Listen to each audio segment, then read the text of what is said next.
What is going on, everyone? I hope you had a good holiday season and a happy new year to you. Happy 2021. And hopefully, this year will be better than the dumpster fire that was 2020. Let's be hopeful here. Can it be much worse? I hope not. So yeah, I hope all of you had a good time. I am. You might notice there's a little difference. In my background here, I am in Charlottesville. I am visiting family, and yes, I was cautious. I did quarantine and I got tested before I came down here. I was responsible. So yeah, I've been enjoying my time here. You might also notice some new setup changes. I did grab a microphone from my band's practice space. I'm also a musician. The band has been on hiatus because of the pandemic. Not really any live shows going on. Um, so yeah, I just grabbed a cheap dynamic microphone that we had over there and a mic stand, and then I got myself a cheap interface off the internet. And yeah, I thought I was getting some constructive criticism from people that I should invest in audio. So I listened, and I'm going to do that. The next thing I'm going to do is upgrade this web camera. And so yeah, some more upgrades coming, and I hope you enjoy the improvements here. I certainly uh, like having better audio. It is better for me as well when I'm listening back and editing the videos when I'm not just like, man, this there's only so much you can do with a crappy microphone. Even editing through it through software programs, it's like if your input sucks, you can't polish a turd, as they say.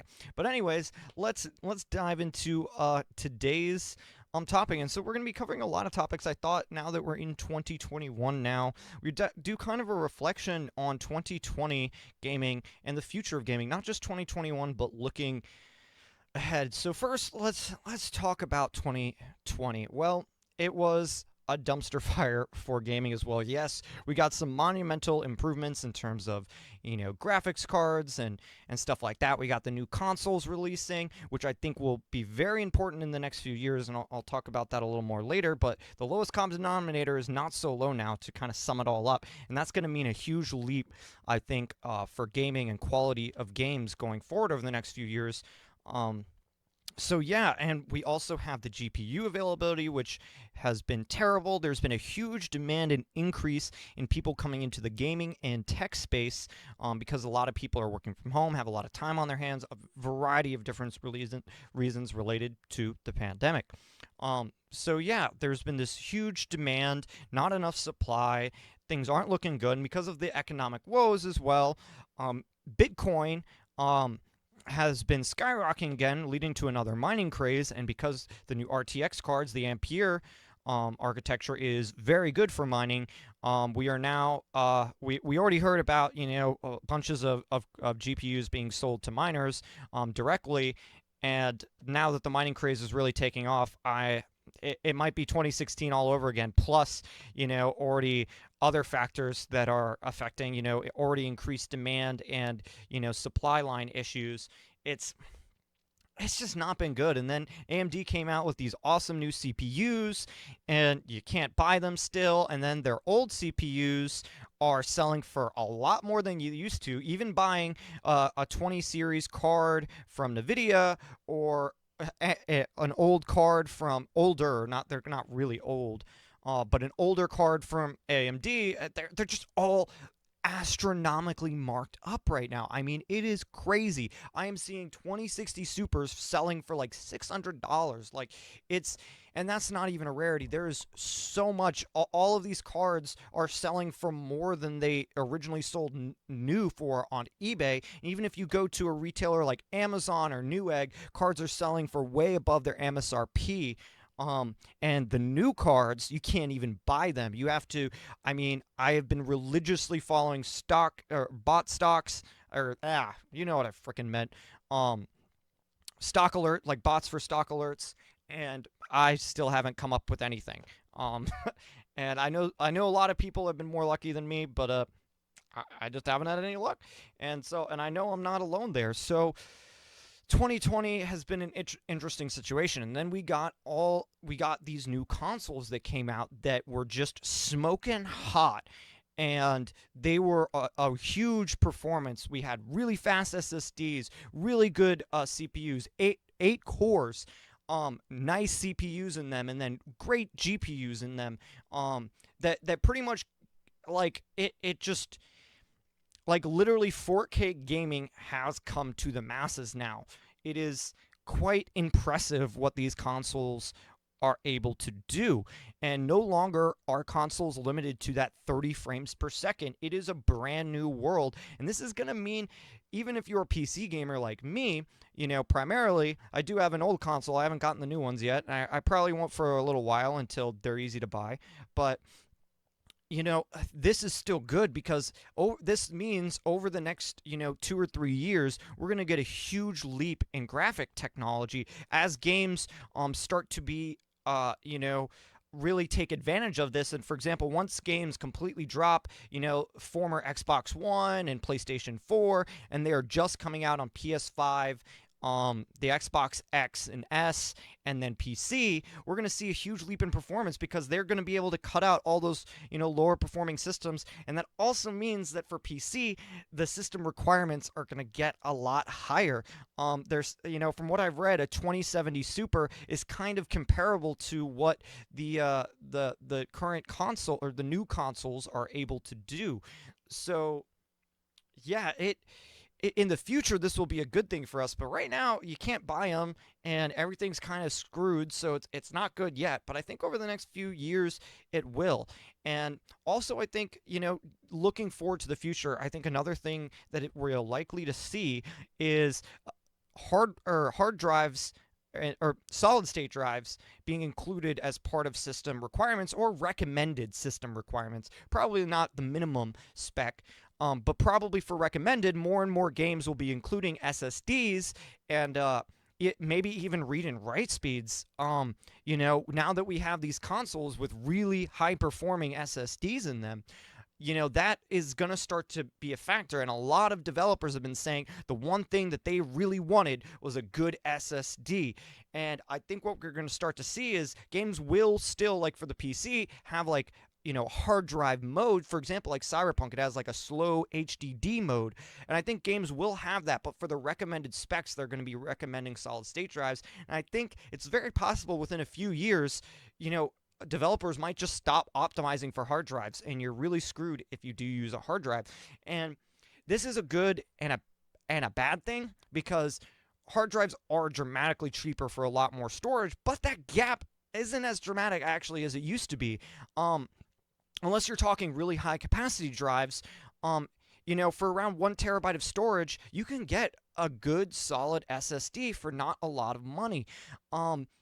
So yeah, it's in the future, this is definitely gonna change and will probably be a good thing, but there will be a little bit of growing pains there for sure.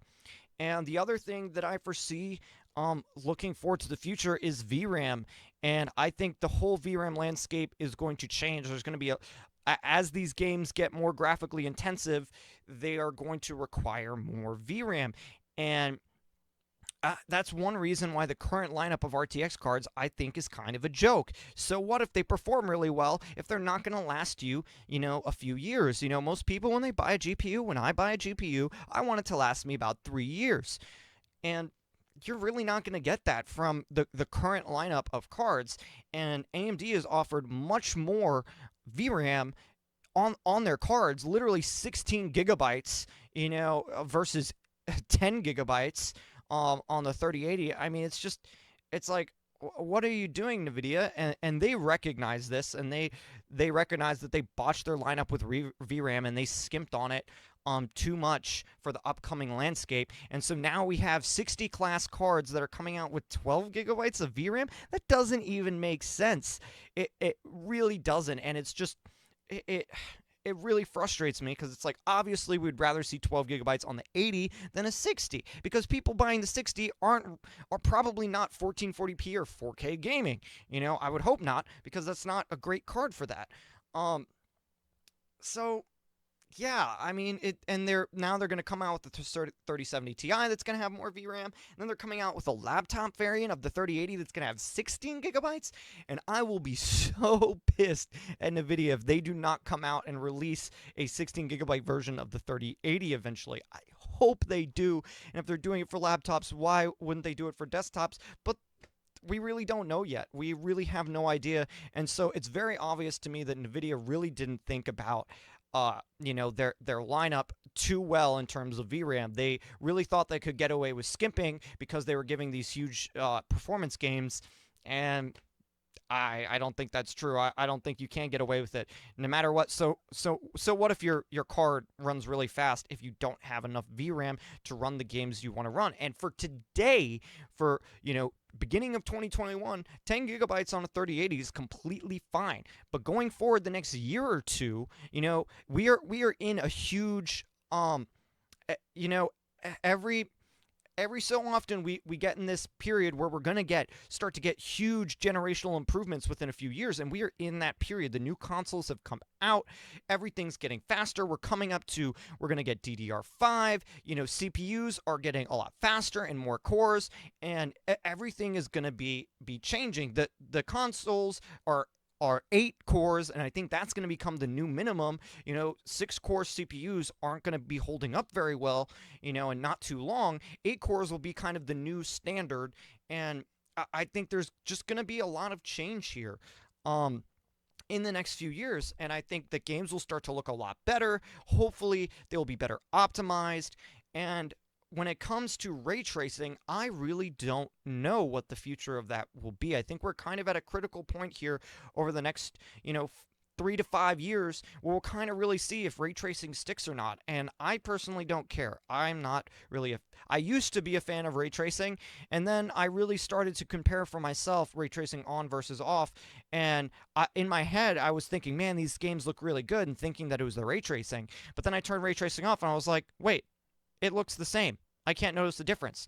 And I had to press myself really hard to notice the difference. And some things like reflections are pretty easy to notice with, ray tracing on.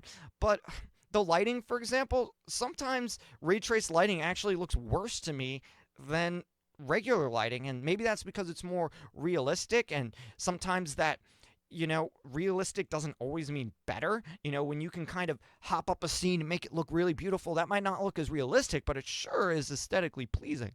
And so I really don't know what's going to happen with ray tracing, but the consoles do have it.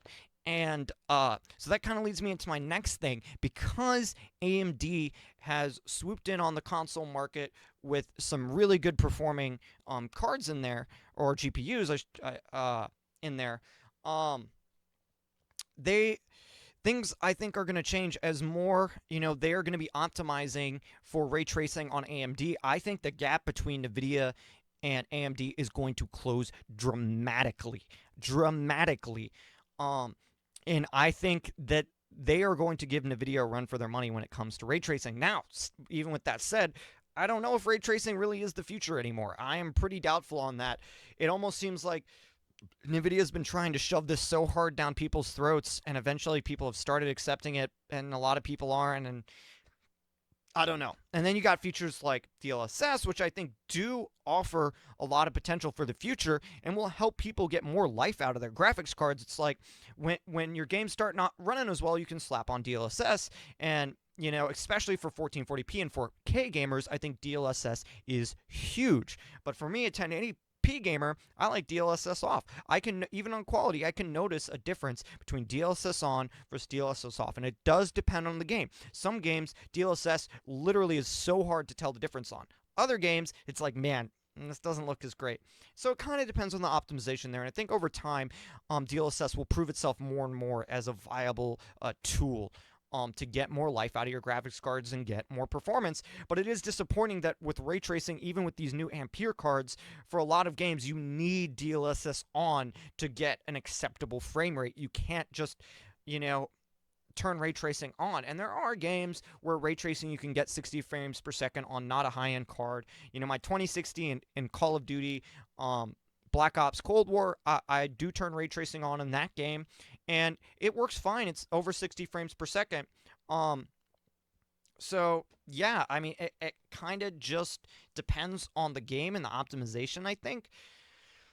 But even then, I've tried it on and off, and there is a very slight difference between ray tracing and non-ray tracing. That is one of the few games where I actually like to turn it on.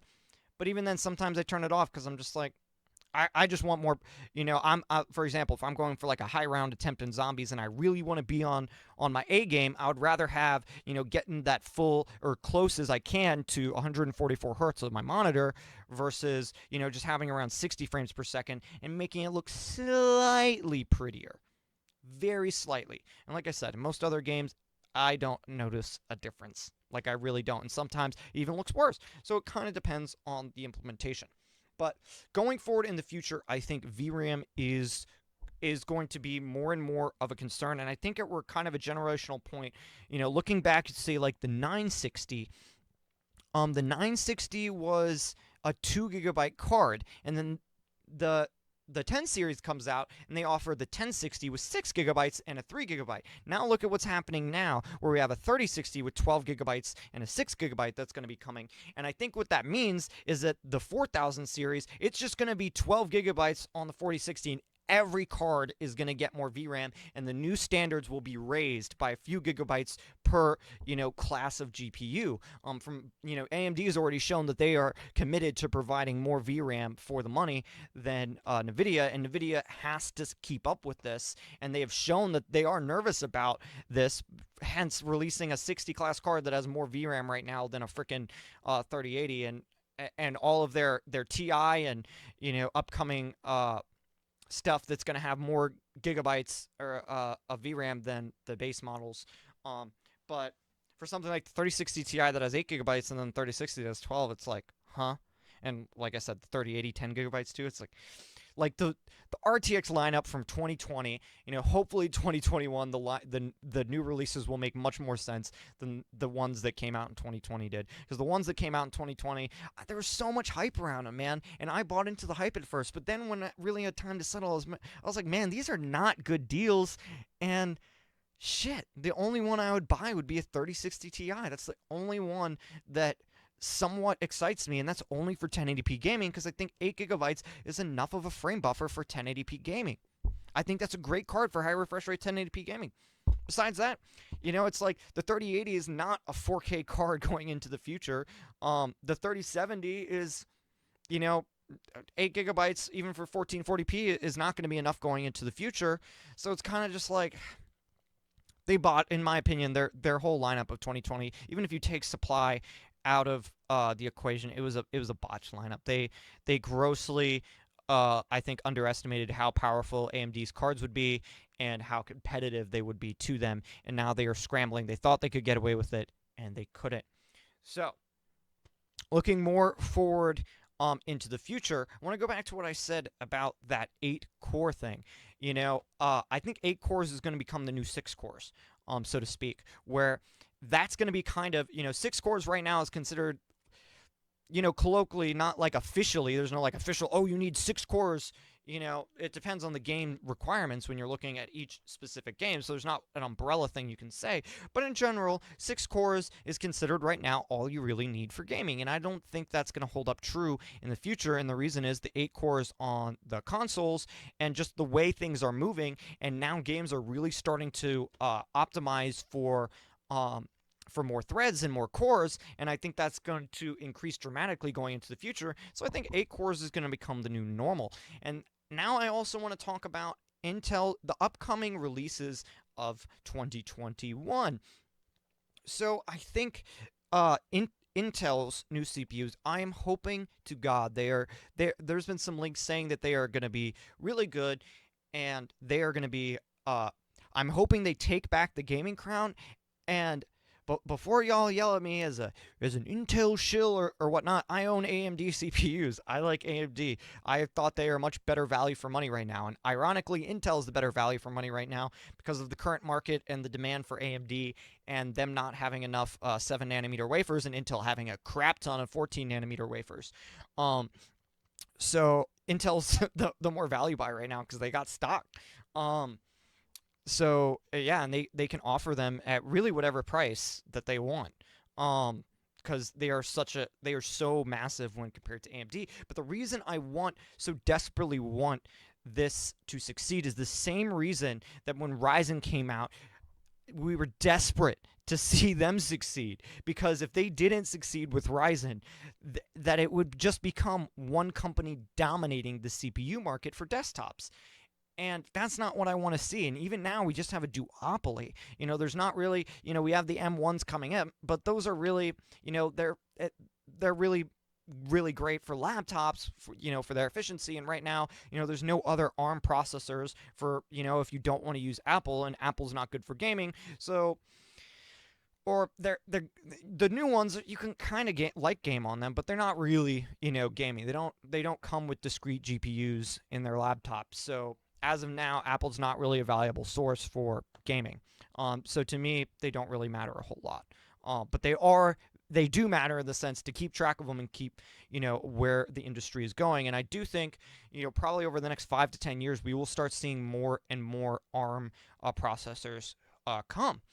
And I don't think it's going to be like, people have been saying for a while that, ARM is gonna destroy x86. I don't think that's the case. I think, AMD right now has really carved out a good niche for themselves, and I think they're in a very stable position right now.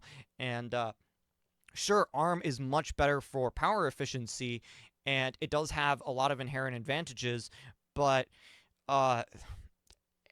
AMD is doing really good on x86, and I don't see anytime soon that they are just going to abandon that. And also, AMD has listened to this upcoming trend, and they have also been investing in researching into ARM processors themselves. So I don't think they're going to get left behind.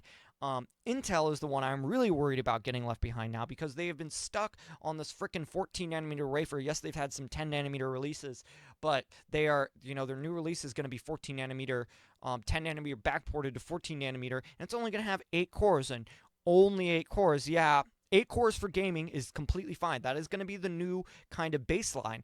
And so if that comes out as a really fast and powerful CPU, it could take the gaming crown for normal gamers. And that could be a really good thing for competition. And we need that for Intel to stay relevant and keep competition. Because if Intel doesn't stay relevant, then AMD can do just what Intel did. They're a company just like Intel, and if they can gouge more money out of their customers, they will. Look at the new series. They knew that their products were good enough and demand was high enough that they could not only take the coolers that were so revered. I love the Wraith Prism coolers.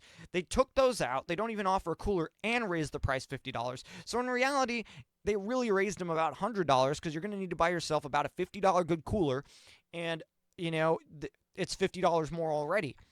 So they really, in my opinion, raised the price like $100. And if Intel totally falls off the map, then AMD is just going to be able to do like Intel did, and they can start, charging basically whatever the hell they want. And so we need Intel to stay relevant here. And I'm hoping that basically what they're doing, it looks like, is they're just throwing a shit ton of power consumption at their new series coming out, and to try to get better performance. And hey, if it gets better performance, that's ultimately what we care about the most. It's not really an engineering feat, but it keeps them relevant until they can get, a 10 nanometer product out and start catching up on the node race. Because AMD is winning that race real good. And if they can't beat them in multi-core performance, they need to get that gaming crown back, because for a while, Ryzen was touted as, great for multitasking and also very good for gaming, but Intel, edged them out, slightly, when it came to just pure gaming FPS. And if Intel can reclaim that and stay relevant, that will help balance out the market. And also this year coming up, and this is another big hope that I have, is that Intel is coming out with their new graphics cards, and I believe they're coming out this summer, but who knows when they'll actually release.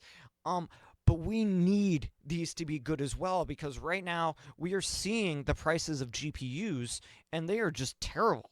They are absolutely terrible. I mean, you can get a 4K gaming console for $500, and then literally a $500 graphics card. Like, you can get an entire game system for $500. Like, it is just and then it's like we have $1,500 graphics cards. Like, people were raising hell when the 2080 Ti was $1,200, and now we have a $1,500 one. or $1,500 one. I mean, what the heck, man? Like, what the heck? This whole market, even take out the supply and the demand and the fake MSRP prices. Just the actual MSRP prices are still bad, and they're selling them well above the MSRP prices. So it's just, oh man, it's such a screwed up situation. So if we can get a third player and strike this duopoly, that's a very good thing.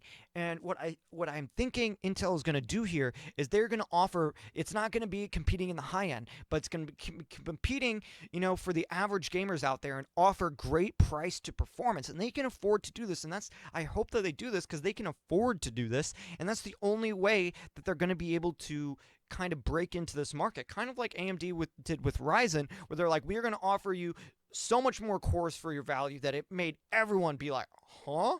That's what they need to do, is like, we are offering you so much more performance for the same amount of money that everyone's going to be like, huh? NVIDIA and AMD really are overcharging for graphics cards, So I hope that's what they do. They get close to, selling them at cost, just a little bit of margin. If they do something like that, I think that's a very wise move and could gain them, some of that market share that they need, and help, spur more competition and development. And I really hope Intel becomes a player in the graphics card market, because three companies all competing with each other would be much better for us, the consumer. A monopoly is terrible, a duopoly is better, but when you got neither of those things going on, that's ultimately better. The more competition, the better. So yeah, looking forward, I really hope that Intel not only comes back in relevance for CPUs, but also makes a name for itself offering, good price to performance GPUs. So yeah, and that's kind of the state that we're in. 2021, is going to be a very interesting year. We're also going to have, AMD is going to have, a lot of cards coming out this year. RDNA 3 may come out this year as well. Who knows if that'll actually stay true? And if that is the case, I think NVIDIA will probably be releasing a competing line at the end of this year. I just don't feel like that's going to happen from either company. That's just me. With the pandemic and everything that happened in 2020, I just think that they're going to need more time, both companies, before, releasing another line. But I do think we know that a lot new graphics cards are coming this year, that there's a lot more affordable priced GPUs coming from both companies. AMD's got some ones coming, and NVIDIA's got some one coming, and the NVIDIA ones are basically going to be kind of like refreshes, like the TIs with more VRAM, making them much more compelling buys, and also kind of making the cards that they released in 2020 kind of irrelevant, because it's like, why would you buy, a 3080 when you could buy a 3070 Ti that has more VRAM and pretty much almost identical performance? Like, it'd probably be like 4 or 5% different, not very much. So it's like, yeah, why? Even if it's like 10% different, if it gives you more VRAM, that gives you more plate, that gives you more money, out of that GPU, because you're going to be able to use it longer going in the future. So you can actually probably get that 3-year mark out of it. So yeah, it's 2021, and the future is going to be interesting, as we kind of go forward. Kind of to summarize everything up, I think solid state drives are going to become the new normal, and they're going to become part of system requirements. I think 8 cores is going to also become the new normal, the new kind of baseline for CPUs. I think the next 3 years or so, we're going to see a huge generational improvement of games as things finally start to catch up to the technology. And I am hoping that Intel stays relevant, that this new GPUs coming out from them stay relevant, and I hope that this mining craze busts very quickly, or that supply catches up enough where it doesn't affect us as much, or, NVIDIA and AMD kind of get together and like, hey, we're going to really try to control pricing and keep it close to MSRP, but I have no idea if they'll do that. I'm just trying to be hopeful here. It's a brand new year. But yeah, so we are in a very interesting time. Looking forward, 2021 and the years ahead, I think we're going to see a lot of changes. And so those are just kind of my general thoughts. If you enjoyed this video, please smash that like button and let me know what you thought about it. If you have any constructive criticism, I do read all of the comments, even the very ridiculous ones, which make me laugh sometimes. But yeah, I enjoy constructive criticism, and yeah, I hope this is kind of a longer format video, kind of podcast style. So if you enjoyed this, let me know what you think down in the comments below. Thank you.